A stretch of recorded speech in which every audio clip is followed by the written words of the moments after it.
Hello and welcome back to my channel.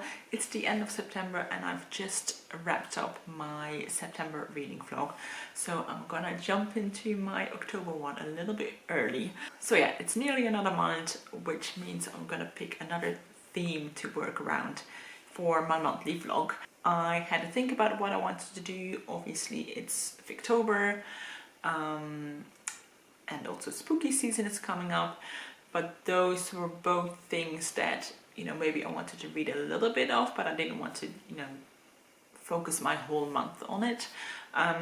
So what I ended up picking was the Feminist Reading Challenge, which is a reading challenge that I've been participating in for the last couple of years. It's hosted by Liv's Literary Nook on Bookstagram.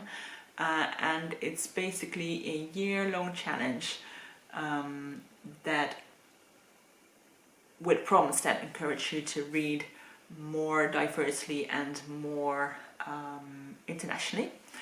There are 25 prompts and I've read 14 so far, which is reasonable, but still, I've got 11 books left to read by the end of the year, so I thought it was really time to focus a bit on that one and get some more of the prompts done.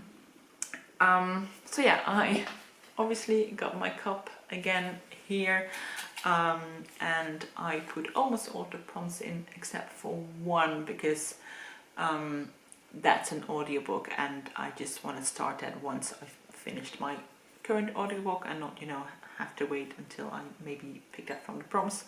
But yeah, the other 10 remaining prompts I've put in here. I did already have a think about what books I wanted to read for each prompt. So yeah, let's just pick the first book. There we go. And this says an essay collection by an author of color. For that I wanted to read Freedom is a Constant Struggle by Angela E. Davis, which is actually a shorty as well, so I think it's a perfect book to transition me from shorty September into October. I just finished reading Freedom is a Constant Struggle by Angela Davis, and this ended up being a very mixed bag for me. I think on the one hand Angela Y. Davis is a very interesting person. She is very much an activist to the core, and I think in this book I was especially made aware of all the things she has witnessed and all the movements she's been involved with throughout the years. She was born in 1944 in Birmingham in Alabama, which was like the center of the civil rights movement, and from then on she's been on the ground with the people protesting throughout the decades, and I don't agree with everything she says, but I don't think you can deny her place in history, and I think that she really connects all these different movements and show us that these things don't stand on their own. You cannot look at Palestine without also looking at apartheid in South Africa, without looking back at segregation in the South. And she talks about how these structures of racism and colonialism and capitalism are so deeply ingrained in our society that you cannot tackle one without the other. So yeah, I think she makes you very aware of intersectional feminism and why it is so important to see all these issues as linked together. But then this as a book I didn't really enjoy. I think it's probably because it's a collection of essays and speeches and interviews that weren't meant to be together. I mean that they were written as separate things, not to be in a collection. which means there's a lot of repetition in this, and it doesn't really go into depth into any of the things she addresses in here. In the beginning of this book, there's a few interview transcripts, which I like the best because they allowed for a little bit more back and forth, and they are probably more in-depth pieces of this book. But then the latter half are all speeches that Angela Davis gave at different occasions between like 2012 and 2015-ish, and those felt very repetitive. And I think that if you are interested in what Angela Davis has to say, I would suggest reading her book Women, Race and Class to get an introduction on intersectional feminism. And I'd say watch some of her speeches on YouTube. There's a lot of her speeches at different occasions, different protests and rallies on YouTube, and I think they probably come across a lot better when you watch them rather than reading them on the page. So yeah, I'd recommend checking out what she has to say, just not necessarily this particular book. So yeah, that was that one. Let's pick another book. Obviously got my cup right here. And let's go for this one, which is a book by a non-binary writer. Let me grab it. I got a book from the library for this one. So I got this one, I Wish You All the Best, by Mason Deaver, who is a non-binary writer, and this is very much about being non-binary, and in particular a coming out story, coming out as non-binary. I haven't read a lot by non-binary authors, and I feel like the young adult genre is a great way to start exploring that. So yeah, that's why I decided to pick up this book. And since it is a young adult, it should probably be a pretty quick read. Yeah, so I'll check in with you later.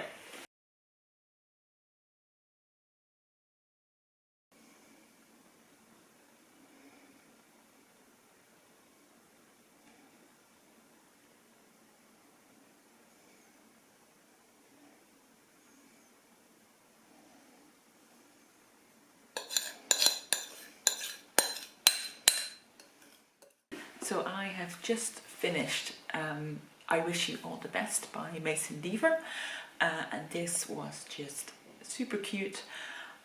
It's a story about Ben. They are non-binary, and the book starts with them coming out to their parents, which doesn't go well, to say the least. They kick Ben out, and they are literally left stranded without anything on the streets. I think they're literally not even wearing shoes. So they decide to contact their sister, who they haven't seen in over 10 years, because she also didn't have the best relationship with their parents. So she ran away from home 10 years earlier. Anyway, she takes Ben in, and they go to a new school, and then the story goes from there. And all throughout this book, I kept on thinking, oh, I'm so glad that this book exists. It's a YA book. I don't always love young adult books because I feel like sometimes they explain too much. They're more telling and not showing. Or is it the other way around? No, yeah, they're telling, not showing, which this book does as well. But I do feel like that works for the demographic it is written for. I think this book has a message, and you don't want this message to be vague or cryptic. You want it to be loud and clear. You know, you want the people who need to hear it to hear the message. I think this is super valuable for anyone who is non-binary or genderqueer, to see themselves in this book, or for friends or family of non-binary folk. And then it also made me so sad to think of the fact that books like this are banned in so many places, and it won't reach the people who so desperately could use the comfort that this book could give. It talks really openly about being non-binary, what it's like for our main character, what gender dysphoria feels like. It also talks about what it's like to come out, both a negative and also positive experiences of that. It has some great depictions of mental health issues, of depression and anxiety in particular. There are some scenes where Ben goes to therapy, which I thought were done really well.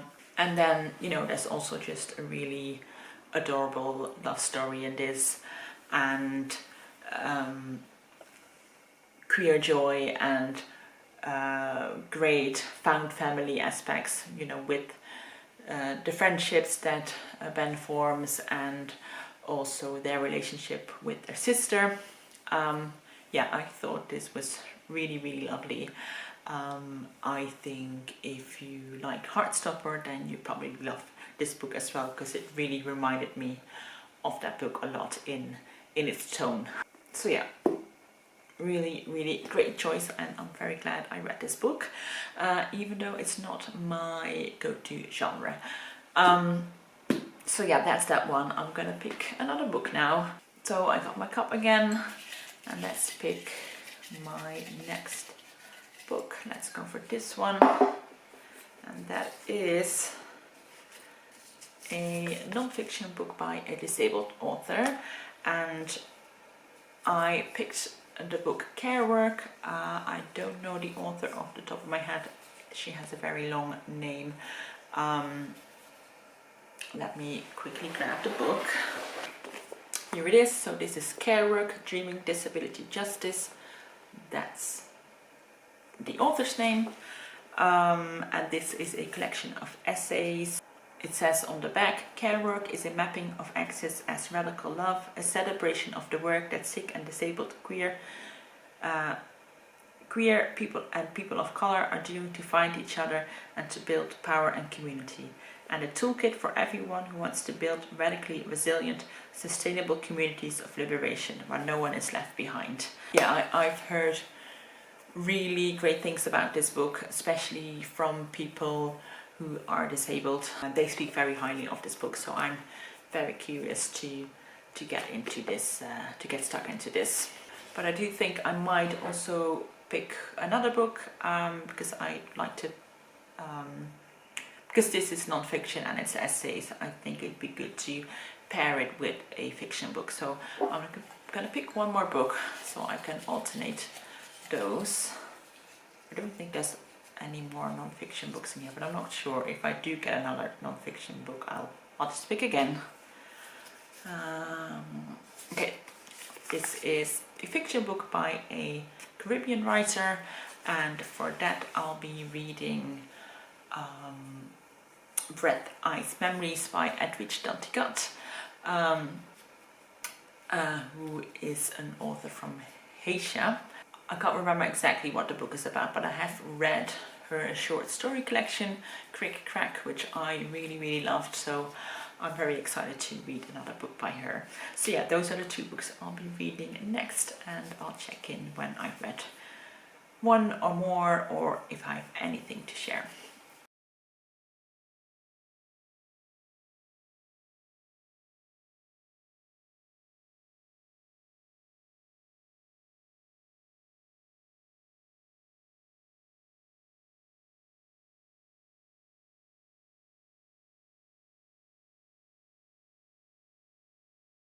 So I have finished Breath, Ice, Memory by Edwidge Danticat.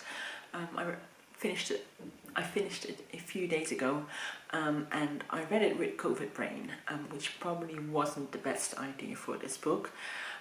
So it took me a little bit longer to gather my thoughts about it, and yeah, I should probably read it again sometime to give it my proper attention. Anyway, this book was first published in 1994, so exactly 30 years ago, and it centers around a girl named Sophie. In the beginning of the book, she's 12 years old and she's living with her aunt, Tante Atti, and they live in Haiti. And she has never known her mother. She moved to the United States to build a better life for herself and to be able to send some money home. And then one day her mother contacts them and basically demands for Sophie to come and live with her. So Sophie is put on a plane to New York, where she goes and lives with her mother. And this is one of those books that I only sort of noticed looking back on it, how much is packed into this. It's a pretty slim book. It's only like 233 pages, but it has a lot packed into it, and together with Edwidge Danticat's writing style, which is kind of unremarkable, it's easy to categorize this as, you know, yet another family drama. But I think reflecting back on it, the writing in this is actually remarkable because it feels unremarkable. If that makes sense.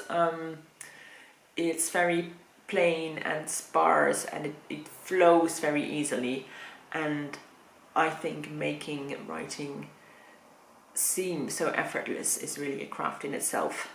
Yeah, I think this book has a lot to unpack. It deals with sexual abuse and the trauma surrounding that.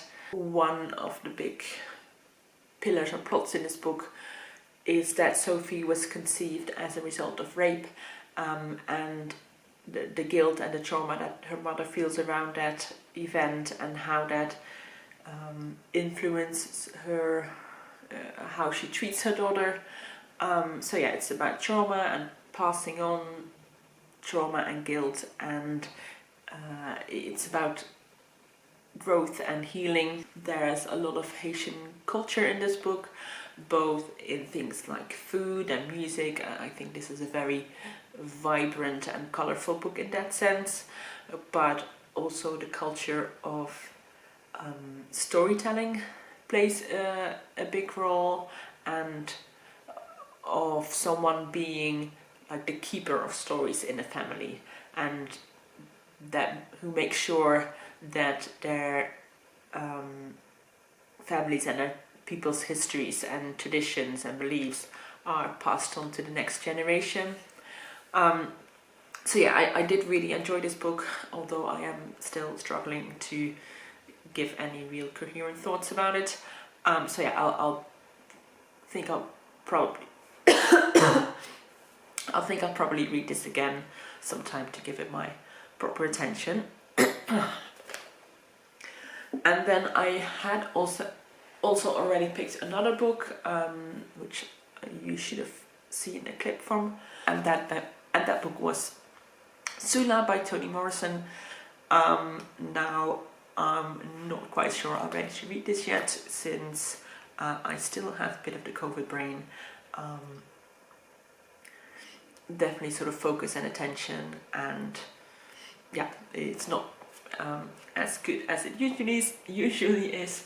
So yeah, this is going to be the next book I pick up, but I'm not sure if I'm immediately going to do that. I've been reading some like magazines and stuff in the last couple of days. So yeah, I might just continue that for a little while longer before I'll start this one.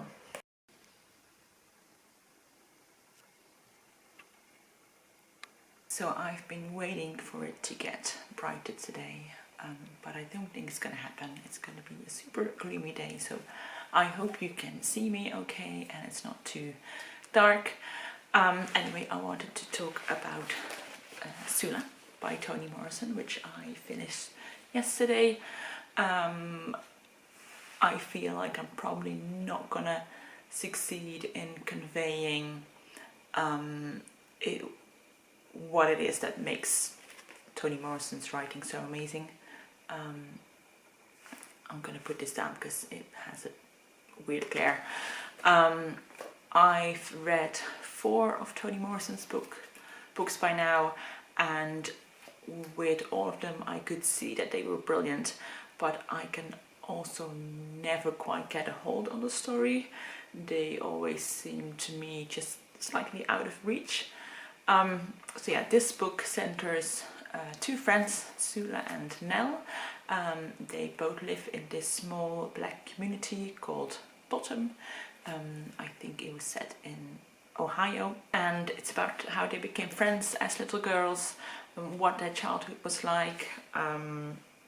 Sula eventually moves away and tries to seek her luck elsewhere, kind of living this vagabond, unconventional lifestyle. And Nell, she stays and she lives a more traditional life. She gets married and has children. And then 10 years later, Sula returns, and they are trying to see if they can pick up their friendship where they left it off, even though they've grown apart quite a bit. So that's a very short summary of the book, but of course, if you know Toni Morrison, it's about so much more. I could talk about the community these women live in, this place called Bottom, even though it's at the top of a hill, all the different characters we meet who are living there, the sort of small town politics and the gossip of the town. I could talk about the character of Sula, how sort of bold and gritty she is. I don't know if that's the word. She's just not really very likable at times. She's prickly, but also, you know, unapologetically herself, and she's uncompromising. I could talk about the writing, how it is so sexy. I can't think of the word, maybe rich, sensual, erotic, but it's also very clever and playful. Yeah, I don't really know how to talk about this book. It's the kind of book to really deep dive in and study and annotate. You know, it's a book that you could read over and over again and just get more things out of it each time. And I feel like on a first reading, I've just scratched the surface of it, and there's a lot more to discover in this book. So yeah, that's my quick thoughts on Sula, and let's pick another book. The cup is getting rather empty, so let's see, let's go for this one, and that is a Southern African writer. A book with a writer from a country from the Southern African countries, so not just South Africa, but the whole sort of Southern African region. And I might be cheating for this one because I decided to pick up Riambel by Priya Hein. This is a book from Mauritius, which sometimes gets grouped in with Southern Africa, sometimes with West Africa, but it is a book that I've been wanting to read, so I, you know, like to fit in the books I want to read within the prompts I get,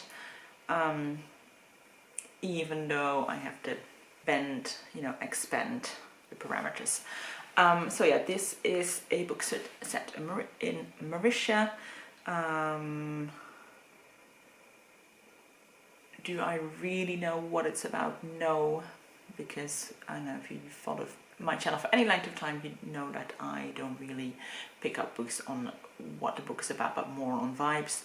I've heard Ben Reed's good talk about this book. I think it was one of his favorites of last year, and I know Mauritius is also a country that I've never read from before, so that combining with the cover, this made me decide to pick it up. So yeah, that's what I will be reading next. It is in fact my birthday today. I took the day off because who wants to work on their birthday, and I'm gonna visit Utrecht, which is one of the largest cities in the Netherlands, and yeah, they have some really nice shops. They have a couple of cool bookshops. It's just a nice place to wander around, even though like on the weekends it always gets super busy and it's not so nice. But since it's a Tuesday, I'm hoping it's gonna be not so busy, and I can just enjoy this nice, rather misty, gloomy autumn day. Yeah, talk to you later.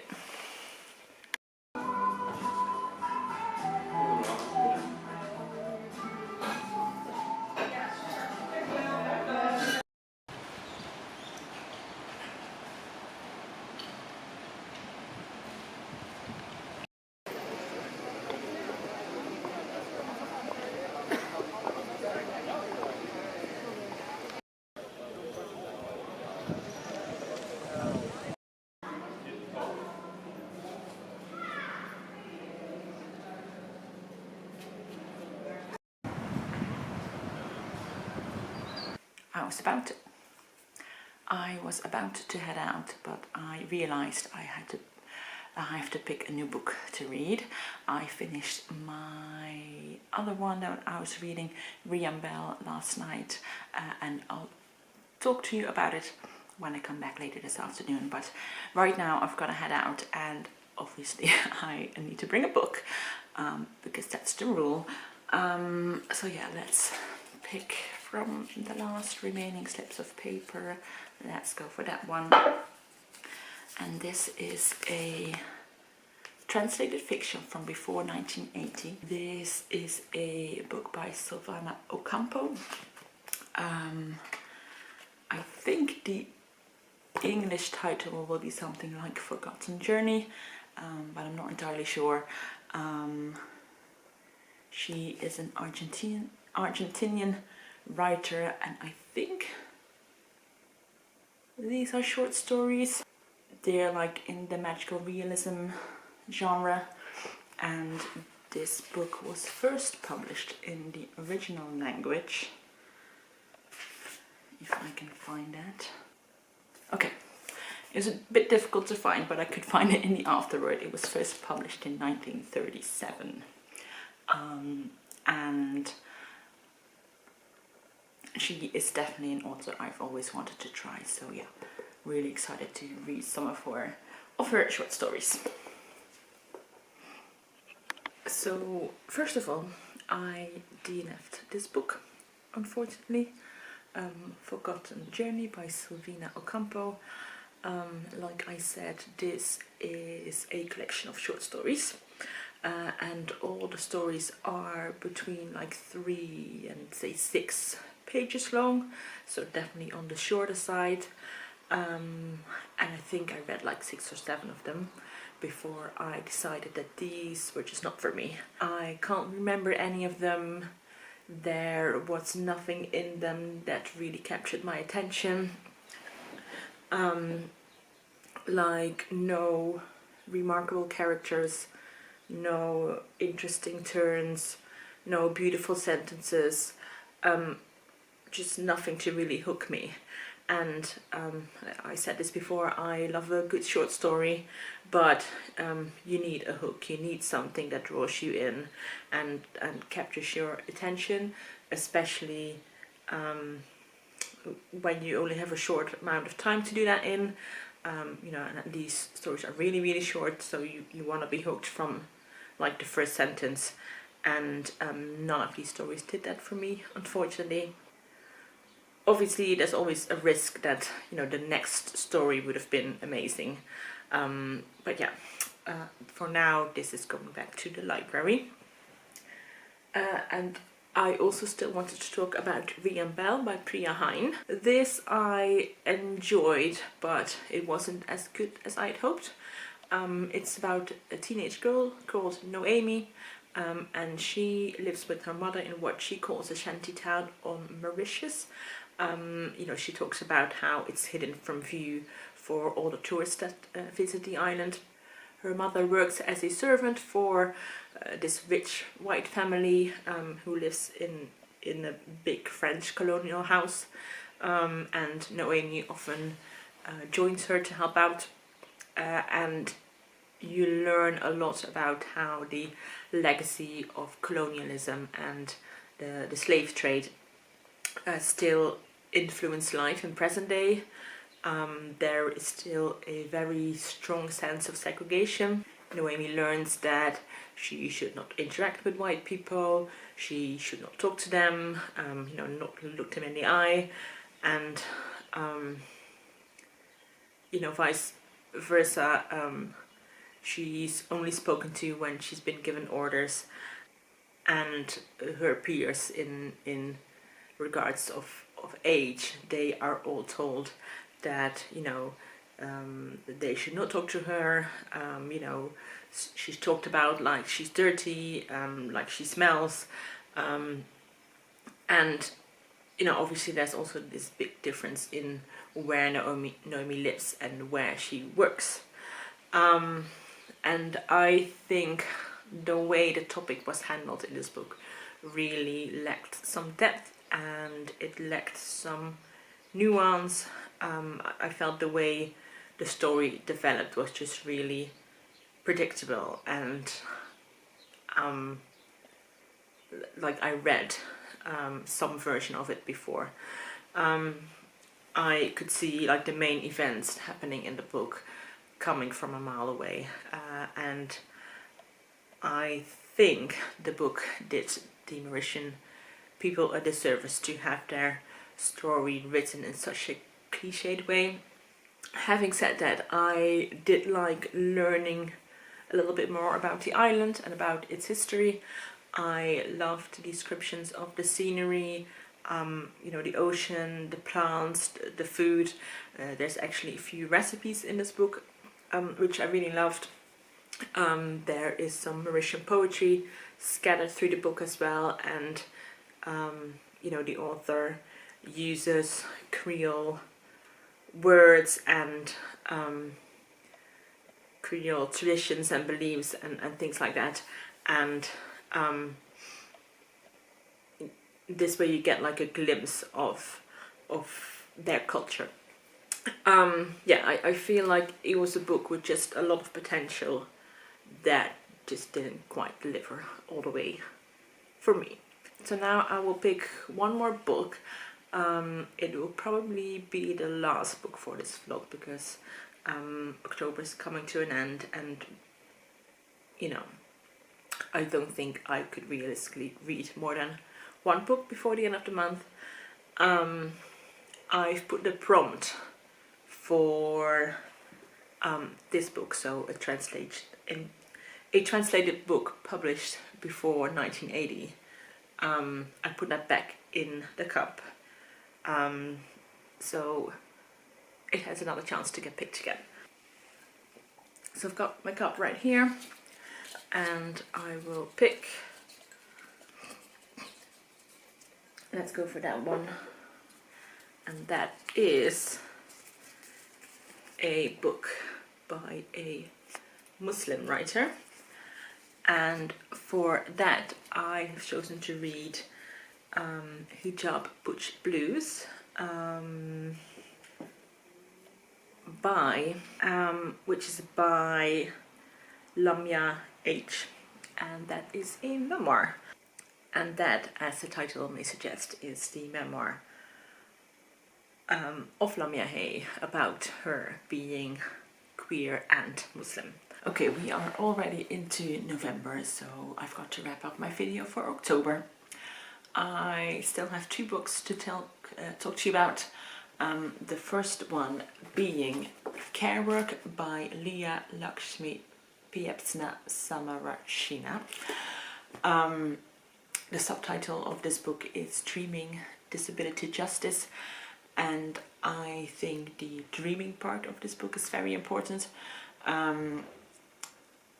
because the author shows their struggles, their personal struggles, as well as the struggles of the disabled community, as it is, how things can be inaccessible, how to deal with ableism. But on the other hand, they also dream and show us how things could be. They think of ways of how disabled people can form communities and how they can help each other. They also dream of ways that non-disabled folks could help in a way that wasn't performative, or, you know, a kind of checklist you'd have to tick off. They talk about, you know, what if events were organized with disabled people around the table, with accessibility as a primary goal rather than, you know, just an afterthought. Yeah, I feel this book really expanded my horizons in the way we think about disability and ableism. It really addresses the rhetoric around sickness and health and disability. You know, what does healing mean for someone who cannot get better? How can you still care for someone if you cannot leave your bed? They talk about how messy caring and healing can be, and, you know, the book is about the power of community, also the knowledge that comes from being disabled, and the advantages that brings. I would definitely recommend this. For me, as an able-bodied person, it really confronted me with my own ableism, and, you know, I put in a lot of tabs. It gave me food for thought, and, you know, what more could you want out of a non-fiction book? So yeah, this was my book for the non-fiction by a disabled author prompt. And then the last book I read in October was a book by a Muslim author, and for that I read Hijab, Butch by Lamya H. This is a memoir about the author's struggle to reconcile the fact that she is a Muslim, and she's also a butch lesbian. She is finding her role in the LGBTQ community, you know, whilst still practicing her faith. I really like how she told the stories from the Quran, and then how she interprets them and what lessons she learned from them, in a way that she could apply it to her own situation. And I feel like in that way this memoir really brings something new to me, because I've read books before where people from a strong religious background, you know, whether that would be Islam or Christianity, would come out as queer, but then it would often result in a breakaway from their religion. But I feel like in this book, Lamya really gets into the nitty-gritty of her faith and, you know, her study of the Quran, and makes it her own and doesn't compromise it. She talks about how she finds her community, but, you know, also still has a loving relationship with her family, even though, you know, she's not out to them, and probably never will be. Yeah, I really enjoyed this. It reads very easily and quickly. You know, it makes the topic accessible to a wider audience. I would also love to know how this book was received in, like, the wider Muslim community. There were some really raging reviews on Goodreads from Muslim people that were so, you know, blatantly homophobic and hateful that, you know, I wonder how they were even allowed to be posted. You know, I'm not surprised that the author of this book wants to remain anonymous. You know, but I also know that these very extremist views are not the views of every Muslim person. So yeah, also would recommend this book. So that was my video for October. I don't think I actually put in a lot of, like, vloggy material, so I guess this turned out to be more of a wrap-up. So I hope that was okay. I made some really good progress on the Feminist Reading Challenge, which was my goal for this month. I only have, I think, 3 prompts left of the challenge now. So who knows, I might actually finish it all this year, which would be a first. Okay, I'm gonna close this video off right now. I hope you enjoyed this video. Please leave any thoughts you have in the comments, and I will see you in the next video. Bye bye.